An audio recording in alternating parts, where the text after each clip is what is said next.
Good morning to all of you. I always like to take part in science policy forums, in climate change, environmental meetings, because it is only through these gatherings that we're able to save not only our intangible heritage and our natural resources, but also a people's culture and way of life. I congratulate the Ifugao State University, the United Nations University Institute for the Advancement for your efforts in bringing great minds together in one room to discuss this pressing and complex issue, the survival of our rice terraces systems. I commend the Asia-Pacific Network for Global Change Research in their support for this trio project on developing ecosystems-based adaptation strategies for enhancing resilience of rice terrace farming systems against climate change, which is so relevant. Everyone here today has something to offer our country, our countries, and the world. It is in dedicating your time, your effort, and talent that the rice terraces manage to thrive in the most trying circumstances.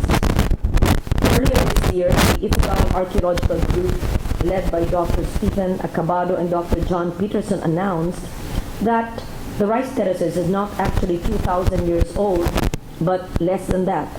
But actually, this does not really matter. It disrupts what we were taught all these years, and it opens a lot of questions and debates. But whichever is the fact, whether it's 2,000 or 800, 300 or 400, it does not change the urgency of the need for conservation, protection, and development of the Ifugao rice terraces. Our rice terraces are not mere tourist spots, domestic destinations, or commodities. The real value of the terraces is measured by the lives and history it nurtures, enriched by people who call it their home. Last month, in line with the 49th Ifugao Foundation Day, we conducted an official Senate committee hearing in the provincial capital in Lagawe to determine the impact of climate change affecting the communities in Ifugao and in the whole Cordillera region, and to discuss issues which we're discussing today on environmental sustainability and heritage conservation and the threats to the Ifugao rice terraces. I've learned many things as I continue to learn, even if I'm a third-term senator, and even as I chair the Environment Committee and the Committee on Cultural Communities and the Committee on Climate Change, and even if I've worked so long in culture and heritage and climate change and disaster risk reduction and the environment, there's still so much to learn and so much to do. You know it better, like Dr. Mahayon as president of the IFSU, that you, the people of Ifugao, consider water management and the continuous need for our water resources. Agriculture, which is of course dependent on water and infrastructure and irrigation. Ecological knowledge and your indigenous knowledge of agriculture and environment, which is ingrained and immortalized in this Karasuk book, which we launched last month.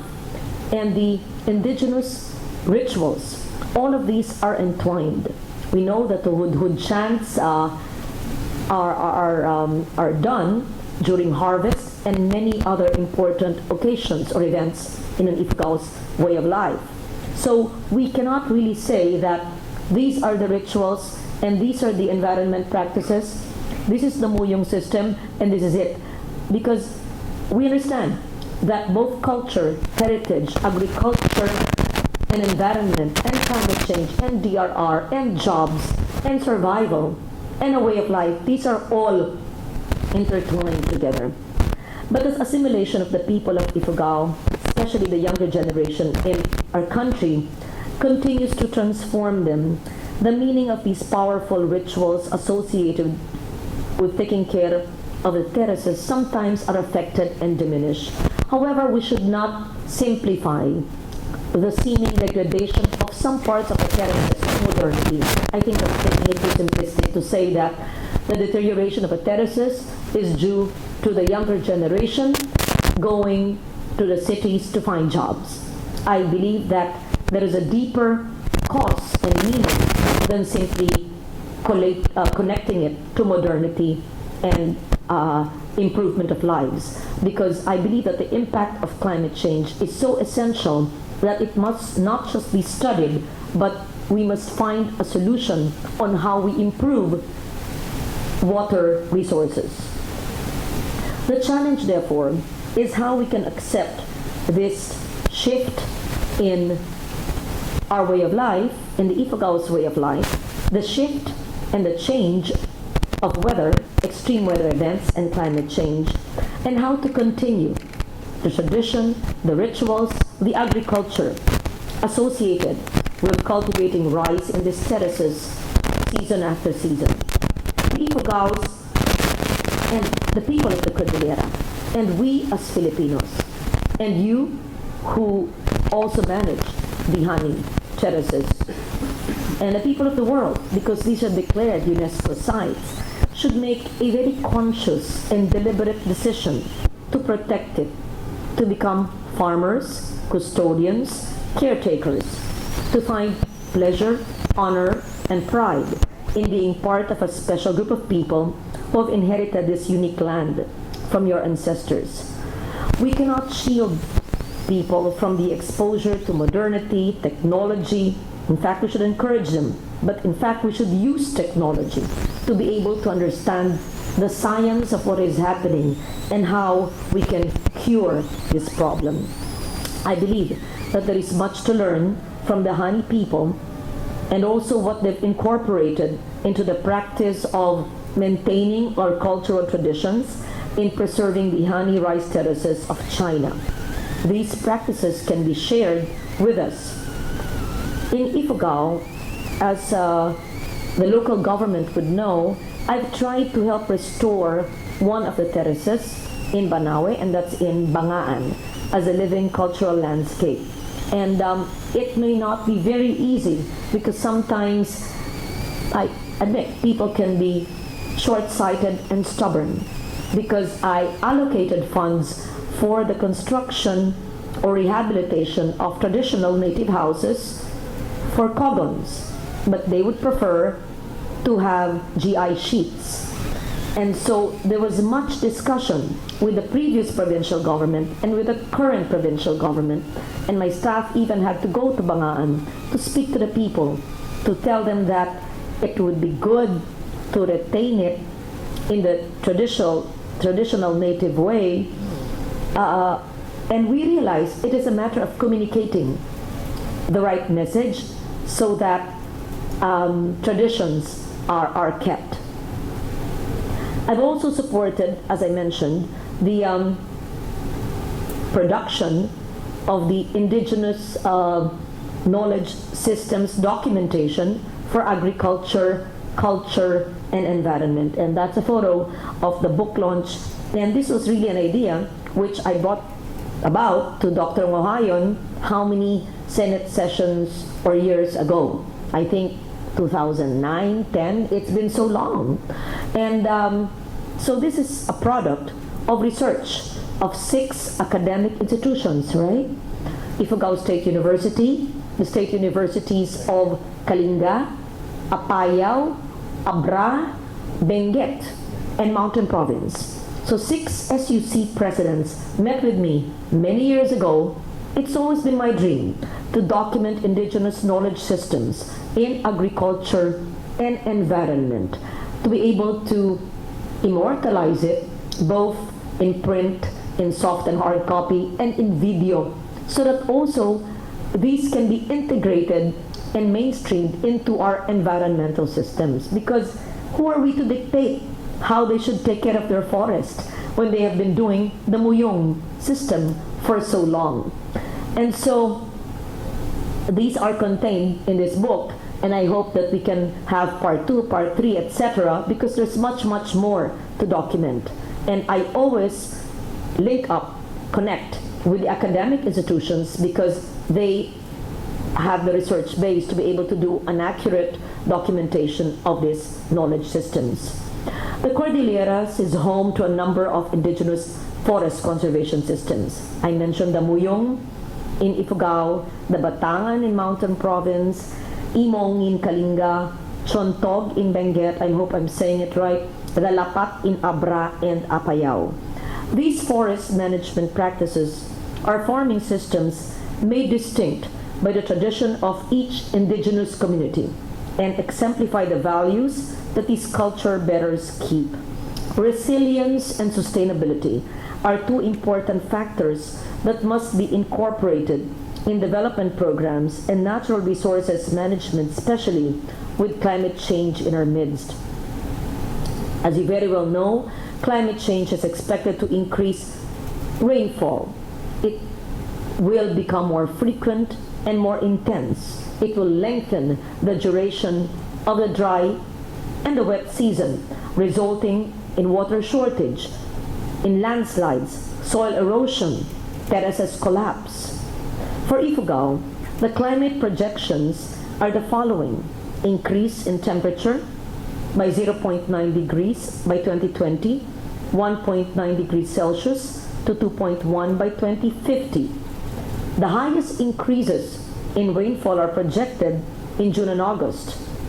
Decreasing trends in rainfall are expected during the hottest periods of March, April, and May. The Hani rice terraces, which I hope one day I could also visit, as long as it does not take hours of trekking, may also be facing these challenges because climate change knows no boundaries, as we know. We've been warned that if global temperature increase between 1.5 to 2.5 degrees Celsius, coastal cities will be inundated, dry regions will be drier, while wet regions will be wetter.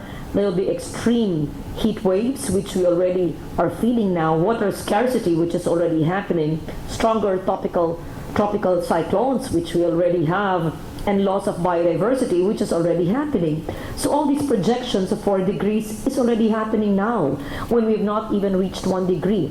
If I'm not mistaken, we're in 0.8 or 0.9 in the world in terms of increase of Celsius from pre-industrial levels. And that's the reason why the climate talks in Paris by end November and first week December is so crucial for the emitters as well as the non-emitters to make an ambitious, firm commitment that would be legally binding so that we who are victims of climate injustice, who come from a vulnerable nation that is a 0.3 emitter in the world, would not suffer the adverse impact of extreme weather events, disaster, natural hazards, and climate change. With climate change in our midst, we are engaged to be faithful to a duty as stewards of the earth. The sustainability practices of the Ifugao people, even the Cordilleras, because there are rice terraces outside of the province of Ifugao, as you know, because Mountain Province has the rice terraces. Does Abra have? No. In Mountain Province, correct. But how about in Kalinga? Yes, in Kalinga. Apayao has their own? Yes. Abra has their own? Maybe not. Ah, you're here. Very good. And Benguet has their own? Yes. So perhaps we should even broaden the scope of our study, not just to the Ifugao rice terraces, in fact, not just to the 5 inscribed sites, because there are other equally important and beautiful rice terraces in Ifugao apart from the 5 inscribed sites. In Banawe, we have Bangaan and Batan. We have Hungduan, we have Kiangan, we have Mayoyaw, right? Did I miss anything in Ifugao? That's 5. You see, memoriado. Ask all your senators if they memorize all the inscribed sites of UNESCO. So, I believe, since we are saving the Ifugao rice terraces of UNESCO 5, we should expand it. Whatever studies will be conducted should be shared with the stakeholders of the others which are not inscribed, but equally beautiful and equally important, and branch out to all the other provinces in the Cordillera region so that those practices are also replicated So it will be a partnership not just between Yunnan and Ifugao Ifsu, Hani and Ifugao Rice Terraces, but the whole province of Ifugao, which incidentally has been declared, as you very well know, by the FAO as a globally important agricultural heritage site. So make it the whole Ifugao province and make it the whole region of the Cordillera, because terraces of the other provinces are equally important, so that the best practices in Ifugao can be replicated there as well. Therefore, as your delegations convene to talk about the scientific and technical solutions to our problems, and what are these problems? As I mentioned, water sources, degradation of the terraces due to neglect, abandonment of terraces, informal settlers settling in the terraces, worms even, drought, too much rain, landslides, soil erosion, lack of soil fertility. So both natural hazards and human-induced hazards and man-made problems. There are many problems, but there are many opportunities, as there are many brilliant scientific minds. But what we need to do, and the challenge before us, is to make each and every person in Ifugao, in the other Cordillera provinces, for all visitors and stakeholders, Ifugao or not, Cordilleran or not, we must understand that this is our pride and our treasure, and we must treat it as such and not desecrate it and degrade it. It is not for the informal settlers to abuse it. It is not for the domestic or foreign tourists to destroy it. It is a sacred tradition, a sacred place which we must preserve and conserve for the future generations. We need to motivate people who are direct custodians of these terraces. We need to keep them inspired to protect a rich heritage and a bountiful land, not just the terraces itself, but all rituals and traditions that go along with it. In closing, I wish to stress that the ways of our indigenous people may be considered or tagged as ancient, but everything that we have now is actually a reflection of their creativity, resourcefulness, beauty, and passion as a people, creating their own identity, building a sustainable community, forming unique practices, surviving with their own rich culture, passing it on to their children, and generously sharing it with others. The knowledge systems and practices of our indigenous people are the same solutions that will help us address the challenges of present times. And so, my challenge before us today is to be able to utilize the output of the Science Policy Forum, learning from Hani, and expanding the coverage of the Ifugao best practices to the other terraces of the Cordillera region, and identifying in terms of priority the challenges facing us. What is human-induced and man-made, and what is brought about by changes in climate. And perhaps identify not just the stakeholders, but those who have caused it, and those who can solve the problem, and which government agencies would do what. If we do that matrix of the challenges to each and every cluster of terraces, and the stakeholders involved, and the unique sensitivities and vulnerabilities of each cluster, in each barangay, in each municipality, in each province, and who are in charge in terms of academic institution, local government unit, people's organization, national and local government agency, and make them accountable and responsible for the upkeep, maintenance, protection, and conservation. Then there will be accountability. Because for so long, since I was a journalist 30 years ago, and from my first term as senator in 1998, I've delivered countless privileged speeches on the maintenance and conservation of the Ifugao rice terraces. I was appalled and saddened when it was taken out of the list, and campaigned through my press releases as a young senator then to please put it back in the list. And when it went back to the list of UNESCO, after having been upgraded, of course, I was elated by that development. But putting us in the list or delisting us is just a side issue.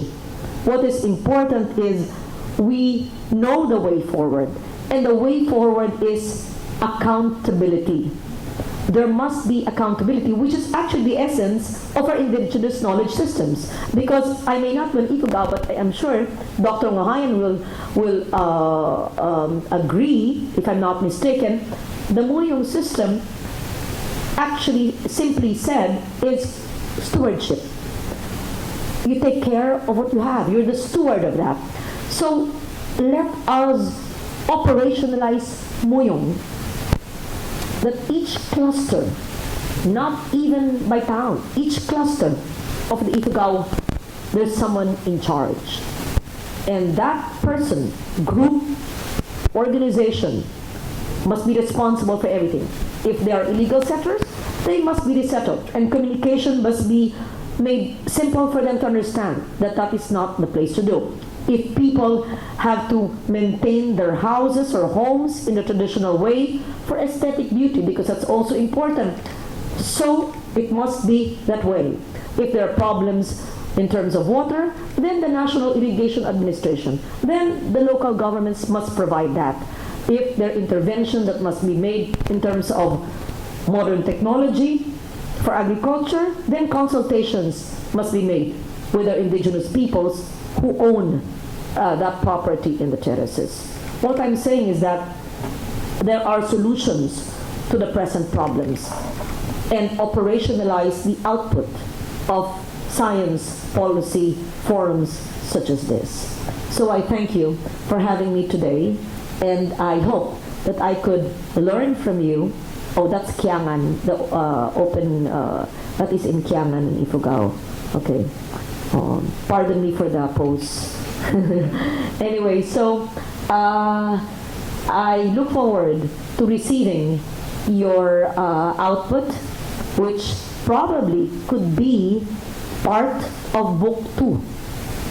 We can have a chapter on the United Nations University Forum today in Book 2 of our Indigenous Knowledge Systems documentation of the Cordillera SUCs, right? We can devote a chapter. Ayan.